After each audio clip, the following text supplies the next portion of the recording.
It took just one spell of rain for many of Chennai's roads to crumble, and along with the roads, the tall claims made by the Chennai Corporation too collapsed.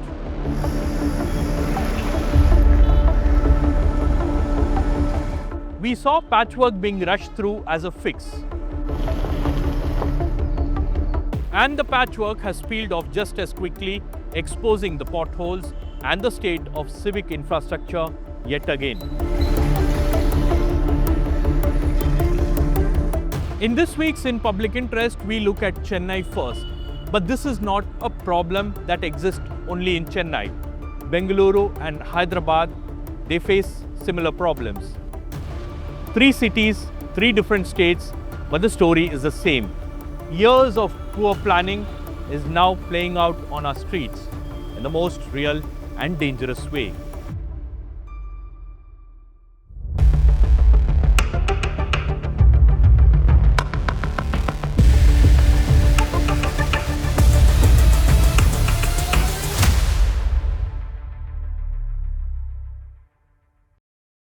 We know talking about bad roads can be actually boring, but if we don't talk about it, we will be driving on the same roads, same potholes year after year. This needs to be said again and again until someone actually fixes it. If you want us to keep asking these questions on the ground, support us by becoming a paid subscriber of the News Minute or contribute to our reporting fund. It really makes a huge difference to us and allows us to keep showing up on stories like this.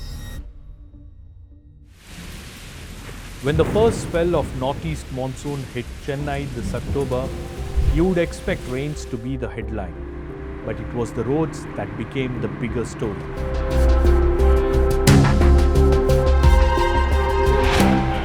The rain exposed the gap between what was promised and what was actually done.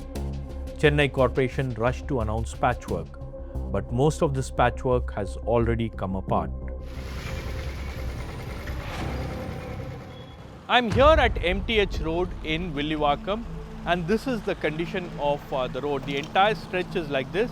There is patchwork that is being carried out by the Chennai Corporation, and at this particular location, the patchwork was done just before the onset of northeast monsoon, and the first spell has completely washed away this entire patchwork, and now the road has to be relaid, or the corporation says that they will go ahead and do one more round of patchwork. But according to the locals, they say that this has been the condition of the road for the past 2 years, and because of which this location has seen several accidents and it has been causing huge inconvenience for the commuters.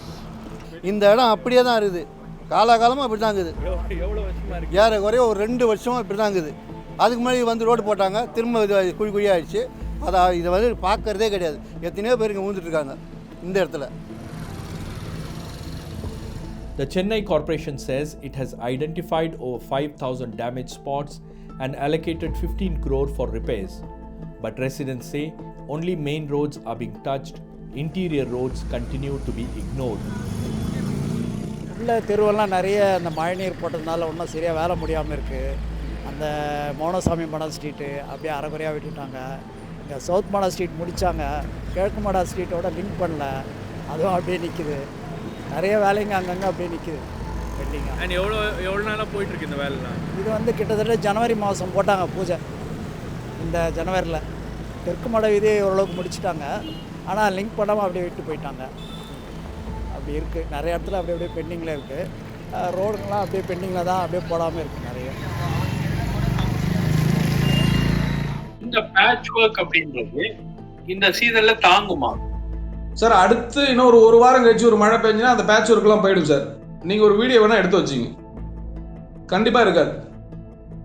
இது patch work மட்டும் இல்லை sir, ஒவ்வொரு வருஷமும் இது நடந்துக்கிட்டே இருக்கு. நான் பலமுறை சொல்லிட்டேன், இவங்க நிர்ணயிக்கப்பட்ட சாலையின் உயரத்தை, அதாவது பெஞ்ச் மார்க் மெயின்டைன் பண்ணால் மட்டும்தான் இந்த ரோடு பிரச்சனைலேருந்து வெளியில் வர முடியும்.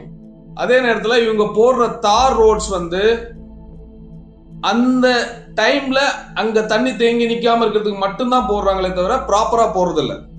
The civic body's attempts to cover up its apathy continue, and the pothole menace is not unique to Chennai.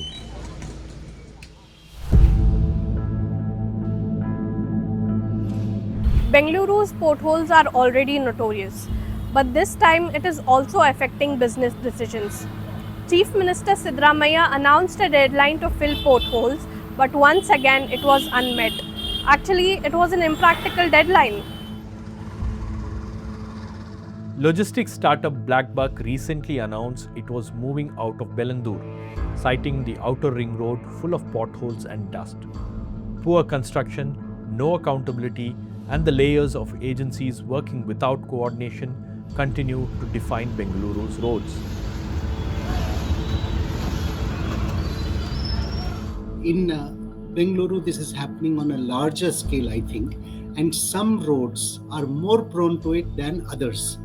Now, one of the reasons is that the city does not have a proper drainage system. The drainage system was good, but then due to encroachments and so many other illegal things, the drainage system has got adversely impacted, and so the rain water does not get taken away from the road surface very quickly as it should, because water can damage the roads the maximum possible.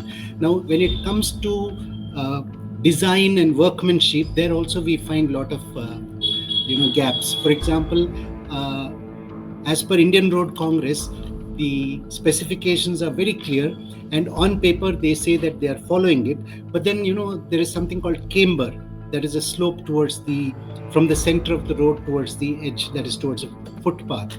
Now that camber is not being maintained everywhere. So if you ask me, the pothole problem is not a pothole problem. The pothole problem in Bengaluru is a governance problem or a lack of governance problem. We don't have a proper institutional framework in which these have to be done, and it is not being done. Because there's a institutional problem in Bengaluru. The 74th Amendment says that all civic functions should come under one city government.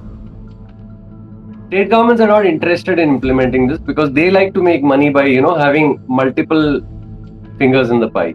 So they create a lot of parastatals. So we have like some 15 or 20 parastatals in the city. Each of them do their own thing. There's no coordination, and so whatever roads are constructed well, also they keep digging it up multiple times. Then restoration does not happen. That leads to weakening of the road structure, and again you'll have potholes. The bad road saga continues even in Hyderabad. The only difference is we are now in an area of Hyderabad which is headed for a by-election following the death of BRS MLA Maganti Gopinath. We are in the Jubilee Hills Assembly constituency, more specifically Yousufguda, one of the 6 subdivisions of the constituency, and we've decided to visit 2 areas of Yousufguda, Shabbir Nagar and Rahmat Nagar, 2 slums where the woes of the road have made life extremely difficult for its residents. Let's see what they have to say. यहाँ पर रोडों की problem भी पहले से, गाड़ियाँ सही लेके जा नहीं सकते, स्कूलों को सही नहीं जा सकते, पानी कभी भी पानी पड़ा तो पानी जमा हो जाता गढ़ों में जमा हो जाता है, पानी भर जाता पूरा, यहाँ पर पूरा पीछे एरियो में यहाँ पूरा भर जाता पानी। वो बोले गोपीनाथ तो अब तक नहीं करे, हमारे को इतने सालों से नहीं करे उन्होंने, 10 साल से तो हमारी रोड बनाना है, कुछ नहीं क्या नहीं। अब कांग्रेस को हम लोग जब यहाँ पर बोले, यहाँ पर क्या नाम रवि यादव को, लोगों को सबको बोले, उन्होंने बोले हमारे को आके डालते बोल के बोले, हम लोग डेनिस लाइन डाले बस से रोड डालना बोल के बोले, ठीक है बोले। अब कौन डालते हैं, कोसी पार्टी आके, कोसी पार्टी डालती नहीं मालूम। अब तो डेनिस लाइन तो ला डेनिस के पाँव तो ला के रखे, डाले तो अच्छा है, हमारे को बच्चे चलने फिरने, हमारे को भी डेनिस का प्रॉब्लम नहीं होता। The Congress government has announced that they have spent Rs 100 crore for development works including road repairs in the Jubilee Hills Assembly constituency. Among the 6 divisions under Jubilee Hills, Yousufguda got Rs 12.17 crore, and yet the roads are in poor condition. From Chennai to Bengaluru to Hyderabad, the pattern is clear. Urban pride on the outside, patchwork inside, roads that collapse with the first rain, and citizens left to cope. Cities cannot claim progress if they cannot guarantee safe roads. It's that simple.